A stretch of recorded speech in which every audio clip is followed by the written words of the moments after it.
अस्सलाम वालेकुम फ्रेंड्स, आप देख रहे हैं हमारा YouTube channel Al Makka Tech and Business Hub. आज की इस वीडियो में हम आपसे शेयर करते हैं रोज़ाना की बुनियाद पे कारोबारी मार्केट से हमें मौसूल होती हुई अहम तरीन खबरें, दुनिया की रोज़ बरोज़ बनती और बिगड़ती हुई इकॉनमी और उस पर हमारा तजिया। तो दोस्तों, आज है कारोबारी हफ्ते का पहला दिन यानी कि CME गैप का दिन, और उसके साथ दुनिया में वाकई में तेज़ी से बदलते हुए हालात, उसके साथ बड़े बड़े मुल्कों के यहाँ पर बड़े बड़े फैसले और तजारती जो अलाए थे वो यहाँ पर दोस्तों अब एक दूसरे के लिए जो नए रूल्स लेकर के आ रहे हैं, आज इस वीडियो में मैं आपके साथ शेयर करूँगा। ये वीडियो दोस्तों बहुत ही अहम होने वाली है, क्योंकि आज की सुबह ने पकड़ के पूरी दुनिया का मंजर जो है दोस्तों यहाँ पे चेंज करने में कोई कसर नहीं छोड़ी। कितनी बड़ी बड़ी तब्दीलियाँ यहाँ पे तवक्को की जा सकती हैं, सब मैं आपके साथ शेयर करूँगा। उसके बाद हम चलेंगे मार्केट का तजिया करने। तो दोस्तों, इससे पहले आपने क्या करना है, वीडियो को करना है लाइक, चैनल को करना है सब्सक्राइब। अगर आप चाहते हैं कि आने वाले दिनों में आपसे हमारी किसी भी वीडियो का नोटिफिकेशन मिस ना हो, तो बेल आइकन के बटन के साथ साथ ऑल के बटन को भी क्लिक कर दीजिएगा। दोस्तों, कारोबारी हफ्ते का पहला दिन है। CME गैप एक तरफ अपनी पूरी पूरी परफॉर्मेंस दे रहा है, ठीक है। क्या सूरत हाल रहेगी वो तो हम डिस्कस करेंगे ही, लेकिन ये जानना इतना ज़्यादा ज़रूरी है क्योंकि FOMC ने तो बाद में आना है, ठीक है। FOMC से पहले ये नए आपको अर्थक्वेक के झटके देखने को मिल रहे हैं, और वो ये है दोस्तों कि हर तरफ जो कि है इकोनॉमियाँ आपको डिस्टेबलाइज होती दिखाई दे रही हैं, यानी कि वो रिलेशनशिप्स जो हुआ करते थे वो इस वक्त फ़िलहाल अब कहीं ना कहीं खो गए हैं, उनमें पॉज दिखाई दे रहा है।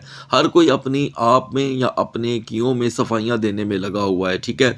आपने देखा कि फ्राइडे क्लोजिंग से लेके कल के दिन तक भी स्लाइटली थोड़ी थोड़ी करके खबरें आती रहीं, यानी कि जो यहाँ पर हम कनाडा के हवाले से बातें सुन रहे थे कि उनको भी यहाँ पर 100% नए टैरिफ का सामना हो सकता है, जिसके लिए शर्तें रखी गई हैं ट्रम्प की जानिब से, ठीक है। वो मानते हैं या नहीं मानते या निगोशिएट हो जाएगा, ये भी कोई नहीं जानता। लेकिन ये मुश्किलात इतनी बढ़ गई हैं कि हम देख रहे हैं कि कमोडिटीज़ यहाँ पे थमने का नाम ही नहीं ले रही, ठीक है।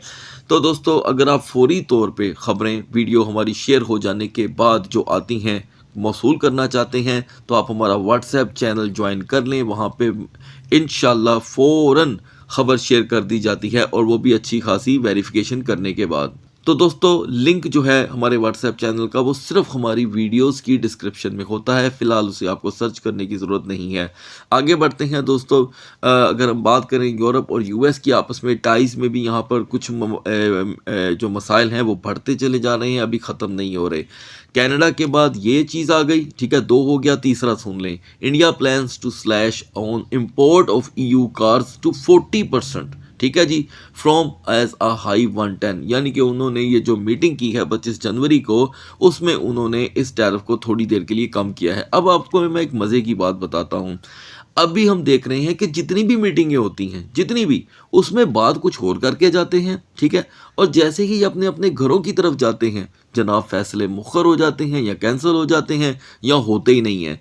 तो मुझे ऐसे लग रहा है कि अब तो ये वो चीज़ें हैं जो मैंने भी कभी नहीं देखी थी, ठीक है। मैं खुद हैरान हूँ कि दिन को कुछ, दोपहर को कुछ और रात को कुछ। तो अब तो खबरें जब मैं शेयर करता हूँ तो उसके बाद भी जो इम्पैक्ट्स आते हैं वो टोटल डिफरेंट होते हैं। तो दोस्तों, यहाँ पर ये इंडिया ने तो फ़िलहाल अपने लिए एक बेहतरीन फ़ैसला किया है, वो टैरिफ को कम कर रहे हैं। अब ये उम्मीद की जाती है कि ये इसी को कंटिन्यू करेंगे।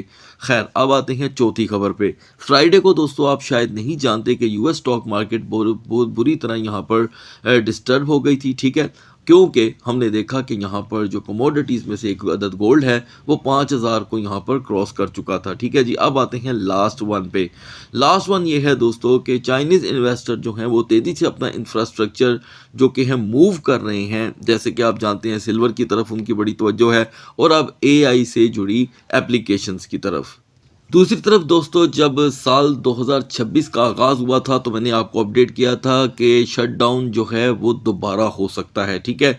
और उसकी वजह ये थी कि जब ये सॉर्ट आउट हुआ था तो उसके पीछे भी कोई ख़ास कानून साजी नहीं हुई, जस्ट उस चीज़ को कंटिन्यू कर दिया गया था। तो कंटिन्यू कर देने का फ़ायदा तो दोस्तों हुआ कोई नहीं। तो यहाँ पे 31 जनवरी जो कि है एक यहाँ पर हमारे लिए फ़िक्र लेकर आता है, क्योंकि अगर ऐसा होता है तो फिर से डेटास जो हैं वो डिले होने शुरू हो जाएंगे। अब आप इस बात को बहुत अच्छे से समझते हैं कि साबिका जितने डेटास डिले हुए उसका इम्पैक्ट इतना बुरा मार्केट में आया कि आज तक जनवरी एंड होने को है दोस्तों, अभी तक हमें अक्टूबर, नवंबर और दिसंबर के डेटास मिल रहे हैं।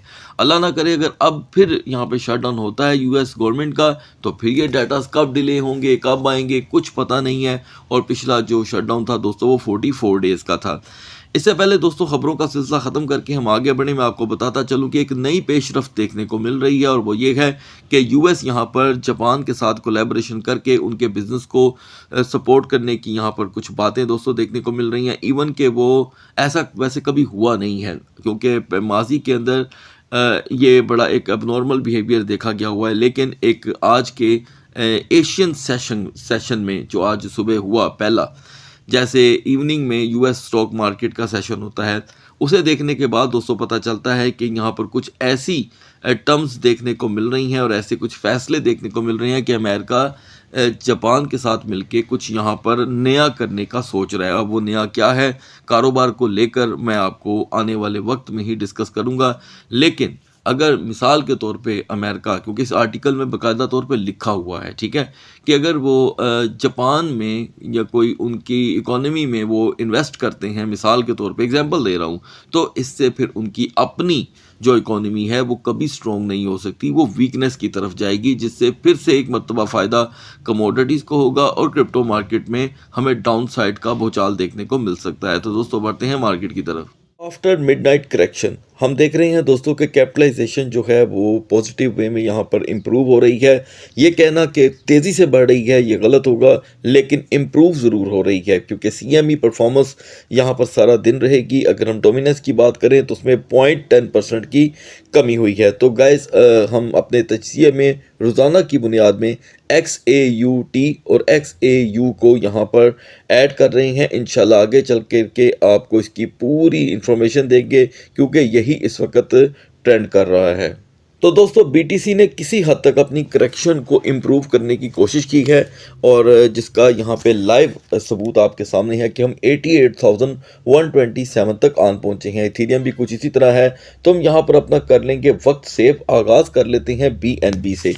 तो दोस्तों बहुत ही इंटरेस्टिंग यहाँ पर मार्केट का मामला बन चुका है। शाम 7 बजे के बाद का सेशन भी बहुत ज़्यादा, बल्कि हद से ज़्यादा इंटरेस्टिंग रहने वाला है, इसलिए कि जो स्टार्ट में मैंने आपके साथ ख़बरें शेयर की हैं अब वो हर तरफ वॉलेटिलिटी लेकर ही आने वाली हैं। तो दोस्तों यहाँ पर जिन दोस्तों ने भी 850 से लेके 855 तक सपोर्ट को यूटिलाइज़ किया था, अब तक BNB 875 तक की रेजिस्टेंस दे चुका है। तो ये किसी हद तक दोस्तों कामयाबी कंसीडर की जाएगी। अभी भी यहाँ पर BNB की जो सपोर्ट है वो 850 से 855 ही रहेगी। BNB दोस्तों क्योंकि तेज़ी से अपना वॉल्यूम रिकवर करने की सलाहियत रखता है, तो मैक्स रेजिस्टेंस 880 से 885 तक देखी जा सकती है। XRP भी दोस्तों इम्प्रूवमेंट की तरफ ही है। मिडनाइट का 1.82 तक का लो लगाने के बाद स्ट्रगल तो देखने को मिल रही है, लेकिन अभी भी 1.95 से पहले दोस्तों कुछ नहीं होने वाला। नाउ सोलाना के लिए दोस्तों आपको अपडेट किया गया था कि जहां पर भी हम 120 की यूनिवर्सल सपोर्ट को ब्रेक होता हुआ देखेंगे, 115 से लेके 116 तक का लो एक नॉर्मल लो रहेगा। लिहाजा हम 117 का लो देखने के बाद दोबारा से 122 प्लस रहने की स्ट्रगल कर रहे हैं। तो ये यूनिवर्सल सपोर्ट जो ब्रेक हुई है इस पे थोड़ा बहुत तो इत्मीनान किया जा सकता है, और मैक्स रेजिस्टेंस 124.30 की। अब आते हैं दोस्तों डोज कॉइन पे। मिडनाइट में इसकी दोस्तों जो सपोर्ट थी वो पहले से ही यूटिलाइज हो चुकी हुई थी, आप बहुत अच्छे से जानते हैं। दिन का आगाज़ डोज का कुछ बेहतर रहा, इतना ज़्यादा नहीं लेकिन बेहतर रहा, यानी कि 0.1210 से जो हमें यहाँ पर एंट्री मिली थी, आज सुबह यहाँ पे डोज ने 0.1229 की रेजिस्टेंस थी, which is little bit good. अभी के लिए फ़िलहाल 12-10 इसकी सपोर्ट रहेगी। अब आते हैं दोस्तों कार्डेनो की तरफ। ADA की हमारी दोस्तों मिडनाइट परफॉर्मेंस थी 0.3400। ओके, ये ऑलरेडी यहाँ पे रेजिस्ट कर रहा था, जिसके दौरान इसने लो दिया 3330 का, और मॉर्निंग में हम 0.3498 तक का हाई देख चुके हैं।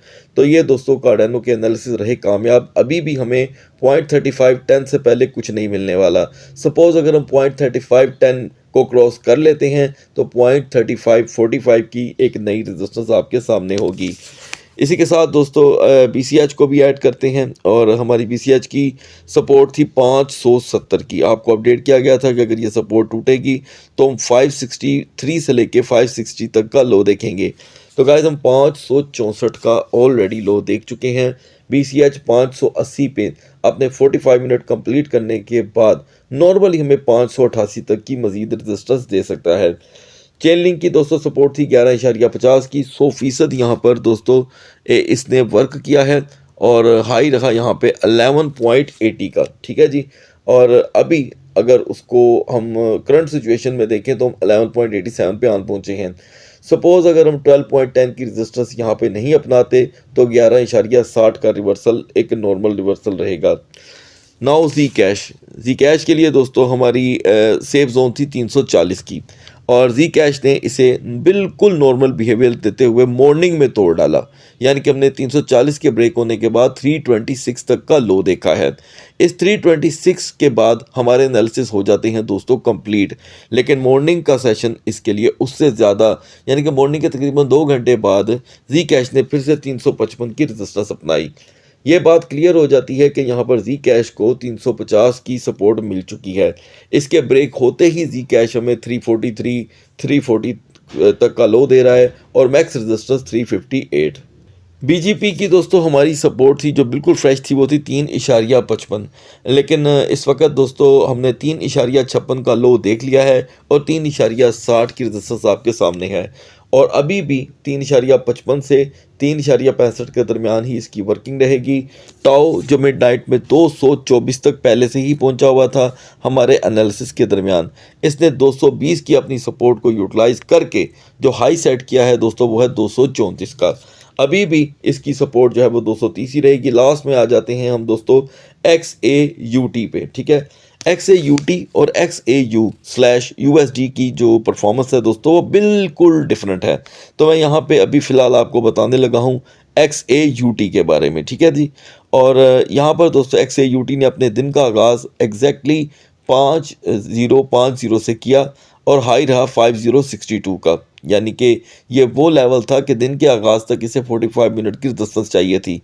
दोस्तों ये रेजिस्टेंस मिलते ही XAUT ने 5115 का हाई दिया है, यानी कि 5115 का, और अब मार्केट थोड़ी सी रिवर्सल हो रही है। तो आप बहुत अच्छे से इसकी परफॉर्मेंस को जानते हैं। रिसेंटली मैंने आपके साथ XAG/USD की भी मैंने परफॉर्मेंस शेयर की थी, सिल्वर की, तो वो भी यहाँ पे अल्हम्दुलिल्लाह पूरी तरह सक्सेसफुल हो चुकी है। मज़ीद मालूमात के लिए आप व्हाट्सएप में जा कर के देख सकते हैं। अभी के लिए दोस्तों XAUT को हर सूरत 5110 की रेजिस्टेंस चाहिए। अगर हम 5110 की रेजिस्टेंस नहीं हासिल कर पाते, इवन के 5095 को भी कंटिन्यू नहीं करते, तो हम नॉर्मली 5080 का यहाँ पे लो देखेंगे। बढ़ते हैं BTC और इथेरियम के कैंडल चार्ट की तरफ। तो दोस्तों ग्लोबल मार्केट्स में तेज़ी से चेंजिंग्स आ रही हैं, यानी कि इतनी ज़्यादा तेज़ी कि जो हमने कभी भी मार्केटों में इतनी अनसर्टेनिटी नहीं देखी थी। कभी होता भी था तो मार्केटें रिकवर भी कर लेती थी। लिहाजा दोस्तों मिडनाइट में हमने जो BTC का लो देखा 87,280 का, ये मॉर्निंग तक और ज़्यादा वर्स्ट हो चुका था, यानी कि 86,077 का हम लो देख कर के आए हैं। 2000 की रिकवरी हुई है, लेकिन ये बिल्कुल यहाँ पर बेमानी लग रही है, इसलिए कि पिछले 12 घंटों का जो बुलिश मोमेंटम था वो फिर से यहाँ पर टूट रहा है। टॉप के ऊपर एक बेरिश एंगल्फिंग कैंडल बन रही है जो रिवर्सल होती चली जा रही है, यानी कि हम अपनी जो कि सेफ जोन है 89,500 उससे कोसों दूर रहे। CME गैप अभी भी परफॉर्म कर रहा है। यही सूरत हाल रहती है दोस्तों तो मार्केट 88,500 88,800 से दूर रहेगी और फिर हम फिर से 87,200 तक का तो एक नॉर्मल लो देखेंगे। तो ये ज़रूरी है कि मार्केट हर सूरत 88,800 से अपने सेकंड ट्रेडिंग सेशन का आगाज़ करे। यही इसके लिए एक पावर शो होगा। हेल्पफुल टोकन हमारे लिए है दोस्तों डोज, ADA, और इसके साथ फ़िलहाल मैं देख रहा हूँ जिसकी परफॉर्मेंस कुछ बेहतर हो रही है दोस्तों वो है यहाँ पर सोलाना। बढ़ते हैं इथेरियम के कैंडल चार्ट की तरफ। इथेरियम दोस्तों हमारी मिडनाइट डिस्कशन के दरमियान 2845 पे तो पहले से ही आ चुका था। इसने मज़ीद लो जो हमें फराहम किया वो 2787 का था। जो कि आपको अपडेट किया गया था कि इथेरियम का यहाँ पे मज़ीद स्टे करना 2845 पे या इसे 2810 2815 तक लेकर के जा सकता है।